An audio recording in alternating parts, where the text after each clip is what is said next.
Martin, kayo ni Saldi, ilan bang bahay sa Forbes ang gusto nyong bilhin? Ilan bang eroplano ang kailangan ninyo? Ilan bang Ferrari ang gusto nyo? Gaano karaming pera ba ang gusto nyo? Gaano karaming caviar ba ang kaya nyo kainin? Yun ang bungal. Saka pa lang niya sinabi na sobra na kayo. Lahat ng pera kinukuha niyo.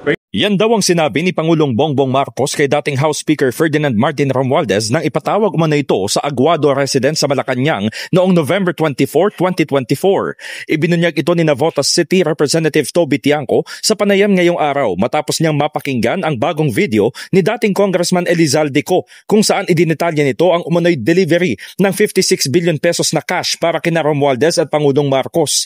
Ayon kay Tiangco, malinaw na sina Romualdez at Co ang naghahatian sa pera, bagamat duda siya na sangkot ang Pangulo sa hatian.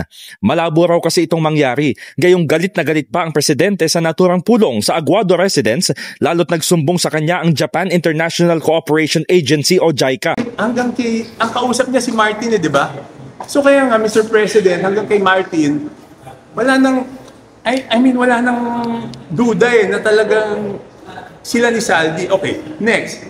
Ang hindi na, okay, at least tugma na nag-uusap sila ni Alcantara, di ba? Hindi na madi-deny.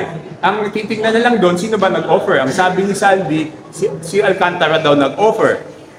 Ang sabi naman ni Alcantara, si Saldi pumunta sa kanya. Pero assuming Alcantara offered 20% o 25% for a project.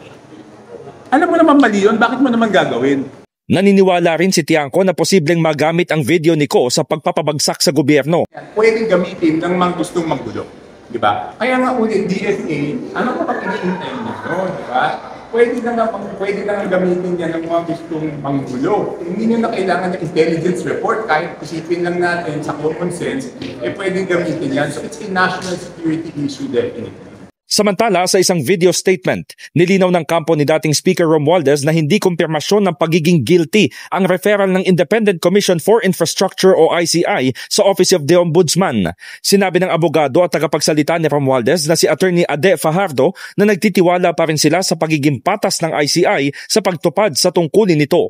We respect the ICI's commitment to transmit all gathered evidence to the Office of the Ombudsman for further evaluation.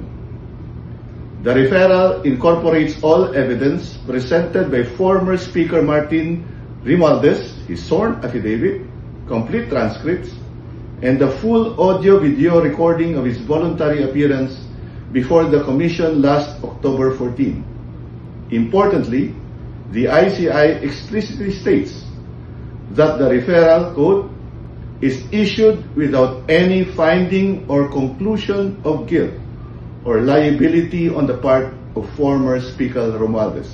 In the heart of changing lives, ako si Brigada Haji Caaminio ng 105.1 Brigada News FM Manila, the Music and News Authority.